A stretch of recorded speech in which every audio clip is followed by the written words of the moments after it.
Hi, I'm Karen Leonard, Mount Perrin Christian School Academic Technology Specialist, and I just wanted to let you know that I've gone into all of the high school study halls this week and shared with them how to access itslearning and some basics that they need to know in order to use itslearning. And I wanted to make sure that I was sharing that same information with you. First of all, if you tried to Google itslearning, you're probably going to end up on a European website, and you won't find Mount Perrin Christian School there. So what we've done to make this a little bit easier is if you were to go to Mount Perrin's website, mtperrinschool.com, you'll find a tile called Mount Perrin itslearning right there on the home page, and that will take you directly to our login screen. I told the students that they need to be careful, that although it will ask them if they wish to have their password saved, they should only do that on a device that belongs to them. Once someone else logs into itslearning, they have access to submit assignments and do many things that your child probably wouldn't want them to do. So we always want to make sure that they're being safe with any website and not having public computers store their password. I'm going to log in as a fake middle school student to give you an idea of what it looks like as a student.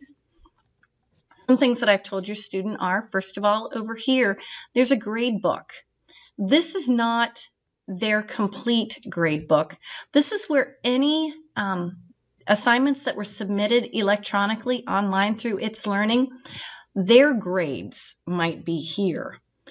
This would not be your child's full grade. You would still need to check Net Classroom right up here and log in to access all of your child's grades. Another thing that's pretty neat within itslearning is there's a section called Your Files. This is where your child can work on a computer anywhere, upload their files to itslearning, and be able to access them on another machine. Many times students have been saving their files to the little zip drives or pen drives, and then they lose those. So by uploading it, they have their own personal Dropbox within this system. This whole latest changes here is something that I would probably, if I were you, go in and see if I could even disable or just ignore it. This is what's mostly important. The task box on your child's home screen, see our home page is right here. The task box right here is where all of the homework assignments from every class that your child is enrolled is combined together. I want you to know that these are placed in order of which is due first, and at the bottom of the list would be those that are due last. Many teachers are trying to give your child information ahead of time so that they are able to work in advance if they know that they've got something going on one night. We can see here, this is this week. I can see next week, and I just look here. Here's an assignment due Monday. Here's one due Tuesday. Here's one due next Friday. And some teachers have even posted things far in advance. Here's an example of an assignment that's not due until October 1st. They're just giving you information as far in advance as they can. I would expect every student to open their tasks to see if there are any other information that the teacher has put in here. Here's a survey that a student will have to take. I'm going to go back to their home screen again, and I'm going to say, here's a science assignment. I'm going to open it up, and most of the time, teachers have put information right there that your child may need to know. Some teachers even have your child go into the assignment, and there's a complete box. They are to click on complete when they've completed the assignment, so the teacher knows that they've been into the assignment and gotten all of the full directions. On an assignment or task that has a complete box, by your child pressing complete, it will remove that assignment from that giant task list. This assignment does not have a complete box. So how I would complete or get rid of that assignment from my list is to go in here and click on the X. That hides my assignments. Generally, students write in their agenda and then they draw a line through it or put a check mark beside it once they complete an assignment. This is how we would mark it complete within itslearning. If a student does not hide or complete a task, you might see the word overdue in all capital letters up here with assignments listed under that. That is not saying your child did not turn in the assignment, although that could be the case as well. This view is for the child just as a reminder, going, are you sure you did this? It's better to have your child double check and click it off, and then just have the assignment disappear and your child doesn't remember if he or she completed it. I can go into the different classes here. This poor student right here is enrolled in every single middle school class. I'm going to open up an actual class, and then each course has its own dashboard. I've told students that they need to look in here frequently. Bulletins are where the teachers will be placing announcements. Some teachers will choose to have all of their bulletins remain in there. That way, if your child says, you never told me I needed to bring this to class, your teacher can say, oh, but look, it was right here and I posted it on this date. Maybe you just didn't see it in the bulletin box. I'm also telling your children to go through and read the title. This caused some people fear, agenda check tomorrow, but then they looked and actually saw the date. Again, many of these will stay there, possibly for the entire year or for the semester. Within a course, we actually have a task box just for that course. Well, the other one on the home screen had all of the assignments put together. This task box will only have the homework for this class. We can again see here is an assignment for this week. Here are assignments for next week, and here's one that's due in October. Teachers may be placing projects in advance so that your child can go back.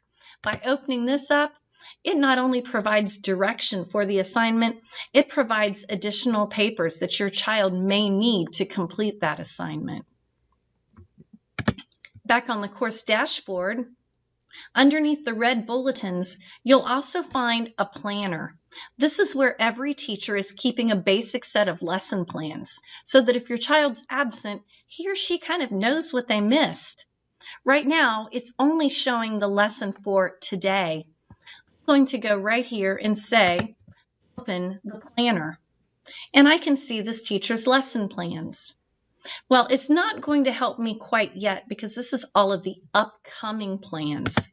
I probably either want to check on all past plans or all plans. I'm going to go to all past plans for this and say I missed class on September 1st. I can look right here. This is what was going on in class that week. Here is the information that I missed. The teacher has attached the notes from class right there so that if I forget my binder, I could open the notes and study for a test right from there. And I want you to know, I also told them that sometimes notes are put in PowerPoints that are maybe 20 to 30 PowerPoint slides long. I told the students they do not need to print these notes. I could open this up on my phone, on an iPad, and study just as well. That way I can take them wherever I go and use them when I need to. I can also see that if I missed class that day, this is what was handed out. If I'm sick on a Friday, I could go ahead and download that over the weekend and complete it so I'm not behind when I return. Generally, if a teacher hands papers out in class, they're also going to attach copies of those here for your child to download or view. Communities is another great place. I've invited every high school student to join a high school guidance community. Your child received an invitation up here in their messages. If your child does not have this listed, you might have them open their messages and see, There should be a message from me, Karen Leonard, saying, please join the high school community. You're able to click on the community and open it up. And our high school guidance counselors have done a wonderful job. They have all of the college visits listed there within a calendar form. As soon as they know that a college is coming, they'll add that information to the calendar. So your child could open it up and see pretty much when the colleges that they want to talk to are coming during lunch. It will also be a place where they'll be able to add information on signing up for SAT and ACT tests and additional information about applying for colleges. Another tab across the top is a calendar tab. This is pretty awesome. It gives you or your child information in different classes in list form, in day form, in week form, or even in month form. I tried to color code all the classes for your children. Hopefully they're only taking one science class. You'll see science is green. Social studies all across the grade levels are blue. I can either add course information to my calendar, or I can take it away as well just by clicking over here to kind of clear things up. Your child can even add his or her own dates to the calendar if they'd like to include birthdays or activities outside of school that they'd like to keep track of. They can add those in here.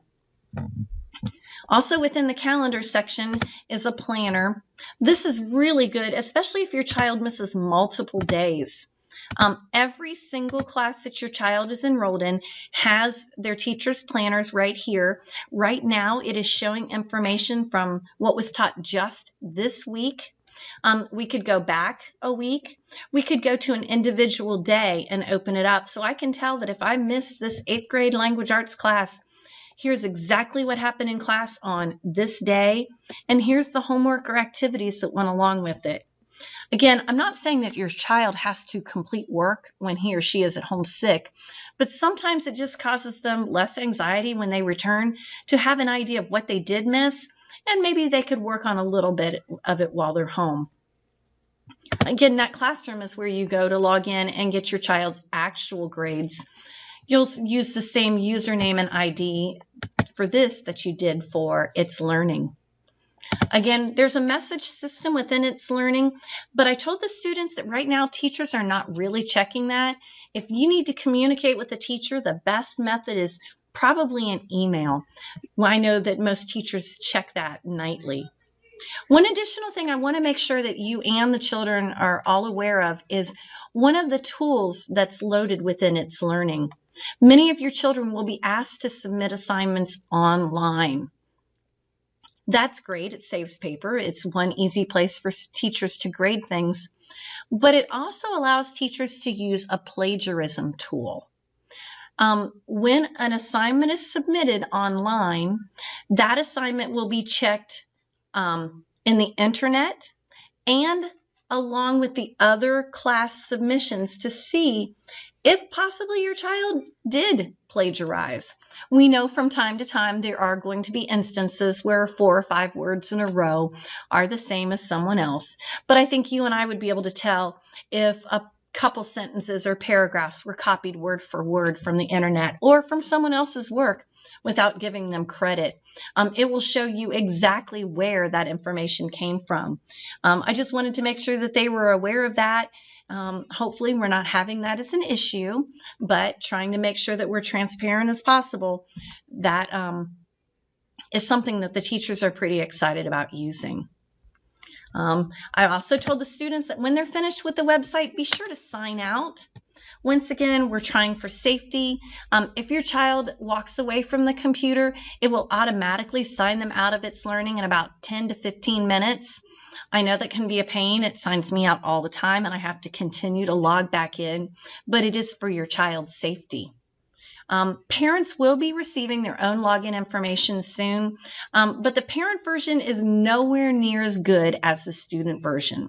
The parents are not able to see the bulletins and some of the information. So if you want the most thorough information about your child, you'll want to log in as your child. I hope this gives you a little bit more information about what your children were told today about using itslearning. Hopefully that will help you use this site as well. I also told the students that if they need help with their password or they are confused on using itslearning, to email me. I recommended that they may want to include their cell phone number with that email. I know students don't often check email. If they email me with a password problem, I can fix their password and send them a text so that they're not stuck without using itslearning over a night or over a weekend. I'm pretty good about getting back to them as quick as possible. I might be away from home and not have the password list. I will do whatever I can to get your child on and using this as quick as possible. I hope this was helpful. And again, this is Karen Leonard. You can email me at kleonard@mtparentschool.com with any questions. Thank you.